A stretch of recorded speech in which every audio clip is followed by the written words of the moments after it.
Avant même que tu ne rendes ton premier souffle, ton nom était déjà gravé dans un registre inaccessible aux mains humaines. Non pas gravé par des rois, ni murmuré par des prophètes des parchemins communs, mais écrit par Enoch lui-même, l'homme qui marcha avec Dieu et ne connut jamais la mort. Il a écrit sur toi, sur ta destinée, sur le sceau gravé sur ton âme. Et pourtant, tu t'es détourné. Tu as fait taire l'attraction. Tu as fait semblant de ne pas entendre. Mais la vérité est la suivante. Ce qui était écrit ne peut être effacé. Ni par le temps, ni par le déni, ni par la peur. Ce soir, les mots que tu ignorais autrefois résonnent à nouveau. Plus fort, inévitable. Le ressens-tu? Ce battement dans ta poitrine, ce tremblement dans ton esprit, cette sensation que quelque chose d'ancien frappe à la porte de ta vie. Ce n'est pas une coïncidence, c'est un souvenir. Je m'appelle Lévi Barou. Je suis l'élu, envoyé seulement comme une voix, un fil conducteur, un signe que tu n'es pas seul dans cet éveil. Je ne semble pas vouloir vous impressionner, mais vous rappeler ce que le ciel n'a jamais oublié. Chaque seconde passée ici-bas est la preuve que la prophétie est vivante en vous. Et ce soir, vous comprendrez pourquoi l'ignorer n'a jamais été une option. Ce message n'est pas seulement pour vos oreilles, il est pour votre esprit. C'est le son sous-jacent à tous les sons, l'appel qu'aucun silence ne peut ensevelir. Restez avec moi jusqu'au bout, car ce que je vais vous révéler bouleversera à jamais votre perception de vous-même. Et avant de commencer, j'ai besoin que vous fassiez quelque chose de sacré. Cliquez sur j'aime et abonnez-vous, si ce n'est pas encore fait, et commentez le numéro 99. Pourquoi? Parce que le chiffre 99 rappelle que le berger laisse les 99 derrière lui pour retrouver celui qui était perdu. Vous n'êtes plus perdu, vous êtes retrouvé. Et en écrivant 99, vous déclarez être prêt à être rappelé à l'alignement. Le moment est venu. La prophétie d'Enoch s'ouvre à nouveau et elle parle. De vous, le manuscrit oublié, il n'était pas écrit pour les yeux des érudits ni pour la curiosité des historiens. Il était rédigé dans une langue plus profonde que le parchemin et l'encre, une langue d'éternité même.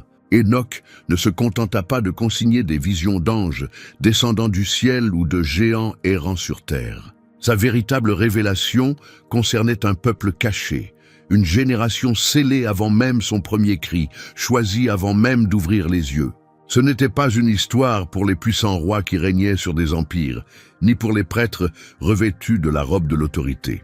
C'était un témoignage sur des hommes et des femmes ordinaires, des êtres qui paraissaient ordinaires dans le miroir, mais qui portaient un sceau invisible gravé dans leur esprit. Ce sceau était invisible à l'œil nu, mais le ciel pouvait le voir, et l'enfer ne pouvait l'ignorer. Et voici le mystère, vous êtes l'un d'eux. Vous avez passé des années à tenter de vivre inaperçu, à enfouir vos questions sous la routine, à taire cette étrange sensation d'être destiné à quelque chose de plus grand. Mais le manuscrit avait déjà parlé. Enoch a écrit sur ceux qui seraient incapables de disparaître, même lorsqu'ils imploraient l'anonymat. Il a vu une génération qui parcourait le monde comme des ombres lumineuses, reconnues par des forces invisibles, marquées par un feu que les ténèbres redoutent d'approcher. C'est pourquoi des choses étranges vous ont toujours entouré. C'est pourquoi les gens réagissent parfois à votre présence sans raison, certains attirés par vous, d'autres perturbés par vous. Ils ne savent même pas pourquoi. Mais le monde spirituel, lui, le sait. Votre vie, le déroulement même de vos jours, n'était pas le fruit du hasard. Le manuscrit laissait entendre que les élus ressentiraient une faim qu'aucun festin terrestre ne pourrait apaiser, et une soif qu'aucun fleuve ne pourrait étancher. Vous connaissez ce sentiment. Cette agitation intérieure n'est pas une faiblesse, c'est une preuve. C'est la preuve que votre âme se souvient de ce que votre esprit a oublié. Chaque perte, chaque retard, chaque question sans réponse vous a rapproché de ce dessein caché. La vérité est troublante, n'est-ce pas? Réalisez que les péripéties que vous pensiez être des accidents n'étaient en fait que des pas résonnant dans une écriture ancienne. Vous n'avez jamais trébuché seul. Vous étiez en train d'être positionné. Et pourtant, c'est là que le poids pèse lourd. Ignorer cette vérité ne la fait pas disparaître. Vous pouvez essayer de vivre comme si vous n'aviez pas été élu, mais la vie vous trahira. Les choses qui satisfont les autres vous laisseront vides. Les portes qui s'ouvrent facilement pour eux se refermeront pour vous, car votre histoire est dirigée par quelque chose de plus grand que le hasard. Enoch a prévenu que les élus subiraient une pression inconnue du reste du monde. Cela ressemblerait parfois à de l'exil, comme à un décalage avec la foule, mais ce n'était jamais un rejet, c'était un alignement. Le manuscrit prévoyait cette dissonance, une friction sacrée qui vous empêche de sombrer dans la médiocrité. Pensez-y. N'avez-vous jamais remarqué que survivre ne vous suffisait jamais? Qu'au fond de vous, vous aspirez à plus que du confort, vous aspirez à un but. Ce désir n'est pas un défaut, c'est l'empreinte d'une prophétie gravée dans votre âme. Le ciel l'a gravée en vous. Et si vous écoutez attentivement, vous entendrez que le manuscrit n'a jamais parlé de légendes lointaines et oubliées, mais d'une génération vivante qui s'éveillerait à la dernière heure. Et vous entendez ces mots en ce moment même parce que vous faites partie de ce récit. Alors, je dois vous demander, que se passe-t-il lorsque les paroles d'un prophète écrites il y a des milliers d'années entrent soudain en collision avec le battement de votre cœur? Que se passe-t-il lorsque vous réalisez que le livre que vous n'avez jamais lu vous lit déjà? C'est le poids du manuscrit oublié. Et plus on s'enfonce, plus cela devient clair. Vous n'avez jamais été oublié. Vous avez toujours été écrit. Et la question qui pèse sur votre âme ce soir est la suivante. Accepterez-vous enfin que ce qui a été enregistré à votre sujet ne puisse être effacé? Ou résisterez-vous à nouveau jusqu'à ce que le manuscrit lui-même se lève pour vous confronter d'une manière que vous ne pouvez ignorer? Le choix est proche, plus proche que vous ne le pensez. Et l'écho de ce choix n'attendra pas éternellement. Le sceau indéfectible. Il n'est ni gravé dans ta peau, ni inscrit à la surface de ton corps, là où les yeux humains peuvent le voir. Il est gravé au plus profond de ton esprit. Une marque plus ancienne que ton premier souffle, plus ancienne même que ta conception. Enoch l'a vue bien avant ta venue au monde. Il l'a décrite comme une lumière trop intense pour être cachée. Un rayonnement qui transparaît dans tes yeux, même lorsque tu tentes de baisser les yeux. Même lorsque tu te forces à sourire pour dissimuler la tempête intérieure. Et c'est pourquoi, peu importe le nombre de fois où tu as tenté de te fondre dans la foule, il y a toujours eu quelque chose en toi qui trahit ta tentative d'invisibilité. Le ciel te reconnaît instantanément et le royaume des ténèbres ne peut t'ignorer. Repensez-y, vous avez essayé de faire comme tout le monde. Vous avez essayé d'accepter la vie qui vous était offerte, le chemin que les autres vous disaient suffisant. Mais cela ne dure jamais, n'est-ce pas? Les emplois qui semblaient prometteurs s'effondrent. Les relations qui semblaient sécurisantes se dissolvent. Les loisirs, les distractions, les plaisirs, ils vous satisfont un instant, puis s'effondrent dans le vide. Pourquoi? Parce que vous portez un sceau qui refuse de vous laisser vous poser. Cette lourdeur que vous ressentez sur votre poitrine dans le silence de la nuit, ce n'est ni de l'anxiété, ni de la folie, ni une coïncidence. C'est l'éternité qui vous pèse, vous rappelant la sonorité de votre nom qui résonne à travers les dimensions. Cet écho ne vous laissera pas en paix, car il sait ce que vous êtes destiné à devenir. Enoch avait prévu cette lutte. Il écrivit que les élus tenteraient de négocier avec leur vocation, de la retarder, de l'enfouir sous des couches d'excuses et de peur. Mais le destin ne négocie pas, il attend. Et lorsque vous résistez, la vie commence à se défaire autour de vous, jusqu'à ce que vous n'ayez d'autre choix que d'affronter ce qui a toujours été écrit. C'est pourquoi vos plans s'effondrent souvent dès qu'ils s'éloignent trop de leur alignement. Ce n'est pas du sabotage, c'est une interruption divine. Vous n'êtes pas puni, vous êtes redirigé. Il y a aussi une raison pour laquelle les gens réagissent souvent de manière étrange à votre égard. Certains se sentent attirés sans comprendre pourquoi, comme si votre présence exerçait un magnétisme qui vous échappe. D'autres se replient sur eux-mêmes, voire vous rejettent violemment, car quelque chose en vous trouble leurs ombres intérieures. Vous vous êtes demandé pourquoi les pièces changent quand vous y entrez. Vous vous êtes demandé pourquoi les inconnus vous fixent, pourquoi les conversations deviennent pesantes, pourquoi vous avez l'impression de ne pas être pleinement à votre place. C'est parce que le sceau est vivant, rayonnant à travers vous, remodelant l'espace qui vous entoure. Vous ne pouvez l'effacer. Vous ne pouvez pas le faire taire. Il parle pour vous-même lorsque vous restez bouche bée. Mais voici le mystère. Le sceau est à la fois un poids et un don. Parfois, il paraît insupportable, vous oppressant jusqu'à vous couper le souffle. Pourtant, d'autres fois, il allume en vous un feu qui vous donne une force inexplicable. Cette contradiction fait partie intégrante de sa conception. C'est la main du ciel qui vous rappelle que vous n'êtes pas ordinaire, que vous ne pouvez rester endormi tant que votre nom vibre dans les couloirs éternels. Enoch a écrit que cette marque serait redoutée par l'enfer, car les démons reconnaissent instantanément ce que les humains ne peuvent pas. Ils voient la flamme planer au-dessus de vous. Ils entendent l'écho gravé dans votre âme. C'est pourquoi les attaques surviennent. C'est pourquoi la résistance s'élève. Parce que les ténèbres savent ce que vous portez en vous, même lorsque vous tentez de le nier. Et maintenant, la tension s'intensifie. Vous pouvez résister, temporiser, vous perdre dans les distractions, mais le destin a tendance à revenir en arrière. Il vous poursuivra dans votre silence. Il vous trouvera dans vos cachettes. Il vous dépouillera de vos déguisements jusqu'à ce que vous soyez face à la vérité. Vous êtes marqué. Et rien de ce que vous ferez ne pourra effacer le sceau que l'éternité elle-même a apposé sur votre âme. Alors, laissez-moi vous demander, combien de temps continuerez-vous à fuir quelque chose qui connaît déjà chacun de vos pas? Combien de temps prétendrez-vous que le poids qui pèse sur votre esprit n'est qu'un sentiment, alors qu'il s'agit en réalité d'une invocation? Le sceau ne s'effacera pas. Il ne fera que se renforcer jusqu'à devenir indéniable. Et peut-être est-ce pour cela que vous êtes ici à écouter en ce moment. Parce que vous êtes déjà au seuil où fuir n'est plus possible. Et la seule question qui reste est de savoir si vous répondrez enfin. Le destin vous a retrouvé. Et l'écho frappe plus fort que jamais. La brisation et le feu, c'est la partie du manuscrit que la plupart des gens souhaiteraient éviter. Mais Enoch l'a clairement perçu. Il a pressenti une pression sacrée, une fournaise conçue non pour détruire, mais pour purifier. Il a écrit que ceux qui portaient le sceau éternel subiraient des pertes insupportables, des portes qui se refermeraient sans explication, des rêves qui s'effondreraient au moment même où ils semblaient à portée de main. Et pourtant, rien de tout cela n'était le chaos. Rien de tout cela n'était une punition. C'était une préparation.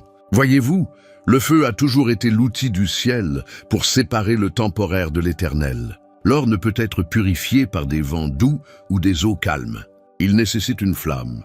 Il nécessite une chaleur si intense que tout ce qui est fragile fond, ne laissant que l'irréparable.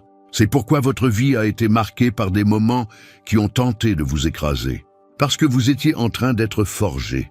Pensez aux trahisons que vous avez subies. Les personnes en qui vous aviez confiance se sont retournées contre vous. Celles que vous croyiez éternelles et qui, soudain, vous ont quitté. Chacune d'elles était comme un couteau, blessant plus profondément que vous ne pensiez pouvoir supporter. Mais dans le royaume invisible, chaque trahison était un ciseau frappant la pierre, façonnant votre âme en quelque chose de plus tranchant, de plus fort, d'incassable. Sans ces trahisons, vous seriez resté une argile molle. Avec elles, vous êtes devenu fer. Avec elles, vous êtes devenu inébranlable.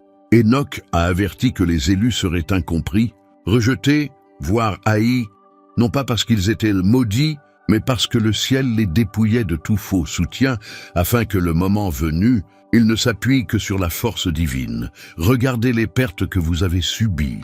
Certaines ont failli vous briser, n'est-ce pas?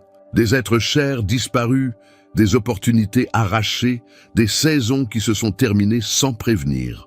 Vous pensiez que ces pertes étaient des accidents, de cruels coups du sort. Mais et si c'était des soustractions sacrées? Et si chaque perte était le ciel qui vous retirait ce qui ne pouvait pas vous accompagner dans la dimension suivante de votre vocation? Le feu ne demande pas la permission. Il consume. Et ce qui reste après le feu est toujours plus fort, toujours plus pur. C'est pourquoi vous êtes encore là. D'autres se seraient effondrés sous le poids que vous portiez, mais vous avez survécu parce que votre esprit porte l'étincelle éternelle qu'Enoch a vue. Et qu'en est-il des plans brisés? Les rêves que vous aviez construit avec tant de soin, les objectifs pour lesquels vous aviez fait des sacrifices, pour finalement les voir s'effondrer. Vous pensiez que l'échec vous définissait, mais Enoch savait mieux que quiconque. Il écrivit que les élus seraient confrontés à des effondrements successifs jusqu'à ce qu'ils apprennent cette vérité. Le destin ne se construit pas selon des plans humains. Vous n'étiez jamais censé réussir en suivant la carte du monde. C'est pourquoi vos plans ont échoué, non pas par faiblesse, mais parce que vous étiez redirigé vers le chemin secret déjà écrit à votre sujet. Chaque plan brisé était le ciel fermant une porte qui vous aurait éloigné du but du feu. Enoch a utilisé des mots qui brûlent à travers le temps. Ils seront éprouvés comme l'or dans le feu. Plus ils brûlent, plus ils brillent. C'est vous. Chaque flamme que vous avez traversée, chaque saison qui vous a brûlé, chaque nuit qui a tenté d'étouffer votre espoir. Tout cela n'a pas été vain. Cela a accru votre éclat. Cela a gravé en vous une résilience que le monde ne peut expliquer. D'autres peuvent regarder vos cicatrices et y voir de la faiblesse. Mais dans le manuscrit, les cicatrices sont des couronnes. Chaque blessure surmontée devient un témoignage. Chaque larme alimente la flamme qui, un jour, en allumera d'autres. Tu ne t'en rends peut-être pas compte, mais ta survie est une prophétie accomplie. Combien de fois aurais-tu dû être détruit? Combien de nuits as-tu cru ne pas y arriver? Et pourtant, te voilà, debout, respirant, écoutez ces mots à cet instant précis. Ce n'est pas une coïncidence, c'est une preuve. La vie a tenté de t'enterrer. Mais le manuscrit disait que tu ne pouvais être détruit. Tu étais invulnérable, non pas grâce à ta force, mais grâce à l'étincelle éternelle placée en toi avant ton premier souffle. Et maintenant, voici ce qui requiert votre attention. Le feu n'est pas éteint. Il continue de vous purifier. Même maintenant, vous sentez peut-être la chaleur monter, les circonstances pressantes, les relations ébranlées. Ne prenez pas cela pour une punition. C'est votre préparation. Plus la flamme est vive, plus vous êtes appelé à briller. Et si l'intensité de vos épreuves s'est accrue ces derniers temps, c'est que vous approchez du moment promis par le manuscrit, un moment où votre esprit raffiné brillera d'une lumière que les ténèbres ne peuvent pas supporter. Alors je vous le demande, sentez-vous le feu se resserrer autour de vous? Sentez-vous que la pression n'est pas fortuite, mais intentionnelle? Car bientôt, très bientôt, l'or caché en vous sera révélé, et alors, le monde qui vous entoure ne vous verra plus jamais comme avant, le son qui éveille. Enoch ne le décrit pas comme une musique, ni comme le tonnerre, ni comme une voix portée par le vent. Il parle d'une fréquence qui contourne les oreilles et pénètre directement dans la moelle de l'âme. C'est une vibration plus ancienne que la création elle-même, une résonance qui ne demande pas de permission, mais exige d'être reconnue. Ce son ne pénètre pas par le corps. Il jaillit de l'intérieur, comme un souvenir dont vous ignoriez l'existence. Et lorsqu'il survient, tout en vous bascule. L'air devient lourd. Votre respiration change de rythme. Votre cœur s'emballe pour des raisons que l'esprit ne peut expliquer. C'est l'appel qui sépare les dormeurs des éveillés, les élus des errants, les élus des oubliés. Enoch vous avait prévenu que ce son surviendrait soudainement, comme un éclair dans le silence de minuit. Il n'attendra pas votre emploi du temps. Il n'arrivera pas au moment où vous vous sentirez prêt. Il s'abattra sur les moments ordinaires, marcher, travailler, même se tenir parmi des inconnus, et en un instant, le temps semblera s'arrêter. Avez-vous déjà ressenti un frisson qui vous a parcouru la peau? Un frisson qui vous a saisi les os, vous laissant sans souffle, mais étrangement vivant. Ce n'en était qu'un fragment, juste un murmure de ce qui se rapproche. Le véritable son est bien plus puissant, et lorsqu'il touchera enfin votre esprit, vous ne vous demanderez plus s'il est réel. Quelque chose en vous s'élèvera, simplement, comme s'il avait attendu ce moment depuis toujours. Le manuscrit laissait entendre que ce son allait non seulement réveiller, mais aussi éveiller. Ce n'est pas seulement un appel à écouter, c'est une convocation à agir, à entreprendre la mission même qui planait sur votre vie comme une ombre impossible à échapper. C'est pourquoi la pression autour de vous s'est accrue. C'est pourquoi le silence est devenu plus fort que le bruit. Les signes se font sentir, des schémas se brisent, des alignements se modifient, Des personnes apparaissent et disparaissent à des moments précis. Tout cela n'est que l'atmosphère qui s'ajuste pour laisser place au son. Vous avez peut-être pensé à du stress. Vous avez peut-être cru à une coïncidence. Mais au fond, votre âme sait que ce n'est pas le cas. Et c'est là que réside l'urgence. Vous n'aurez pas le temps de débattre quand il arrivera. Enoch l'a clairement indiqué. Il n'y aura aucune hésitation. Le sceau en vous reconnaîtra le son instantanément. Ce sera comme entendre votre vrai nom pour la première fois. Un nom non prononcé par des lèvres humaines, mais par l'éternité elle-même. Vous vous élèverez, non pas parce que vous l'avez décidé, mais parce que votre esprit a été créé pour répondre. Le son est le déclencheur, l'étincelle qui enflamme tout ce qui sommeille en vous. Et une fois que vous l'entendrez, vous ne serez plus jamais le même. C'est pourquoi la guerre qui entoure votre vie s'est intensifiée. L'obscurité vous effraie dès que vous l'entendez, car une fois que vous vous élèverez, rien ne pourra vous repousser. Chaque épreuve a été une tentative pour étouffer la fréquence, pour vous ensevelir sous les distractions, le bruit, la peur et l'épuisement. Mais le bruit ne peut être réduit au silence. Il se rapproche, comme une tempête que l'on ressent dans la pression de l'air bien avant que la foudre ne frappe. Et ceux qui sont marqués ne peuvent le manquer. Ils le sauront, ils le sentiront. Ils avanceront comme un seul homme, même dispersés sur la terre. Alors je dois vous demander, avez-vous remarqué à quel point vous êtes agité ces derniers temps? À quel point les choses qui vous divertissaient autrefois vous semblent vides? À quel point le silence semble plus pesant que jamais? Ce n'est pas une coïncidence, c'est l'atmosphère de l'appel. Le moment approche plus vite que vous ne le pensez. Bientôt, le son envahira votre monde. Bientôt, vos os se souviendront de ce que votre esprit sait depuis le début. Et quand cela arrivera, l'hésitation ne sera plus une option. Vous vous élèverez, élu. La seule question est, serez-vous prêt lorsque le son prononcera enfin votre nom? La séparation finale. Enoch la décrivait comme la coupure finale, non pas avec la brutalité des conflits humains, mais avec la précision d'une lame forgée dans l'éternité. Il disait qu'elle serait plus tranchante que n'importe quelle épée de lumière, séparant non pas la chair des os, mais le destin de la distraction. Et c'est exactement ce qui se passe dans votre vie en ce moment. Observez attentivement. Les amitiés que vous croyez éternelles se dissolvent. Les désirs qui brûlaient autrefois en vous perdent leur saveur. Les illusions qui vous réconfortaient se fissurent comme du verre fragile. Ce n'est pas une coïncidence, ce n'est pas un échec. C'est la coupure, la séparation qui laisse place à ce que vous êtes censé devenir. Voyez-vous, toutes les portes ne sont pas faites pour rester ouvertes. Certaines brillent de l'éclat des opportunités, mais Enoch nous a averti que nombre d'entre elles sont des pièges, des cages dorées conçues pour vous empêcher d'accéder à votre véritable mission. Elles sont raffinées, attrayantes, convaincantes, mais intérieurement, elles sont vides. Et le ciel vous aime trop pour vous laisser prisonnier de ce qui scintille, mais ne peut vous satisfaire. C'est pourquoi les portes se ferment, c'est pourquoi les opportunités s'évanouissent au moment même où vous pensiez être prêt à les saisir. Vous vous sentez abandonné, mais en vérité vous êtes protégé, et voici une vérité à laquelle vous devez faire face. Vous ne pouvez pas porter un poids mort dans une mission divine. Le fardeau des saisons passées, les personnes qui refusent de grandir, les habitudes qui vous épuisent, tout cela doit être coupé.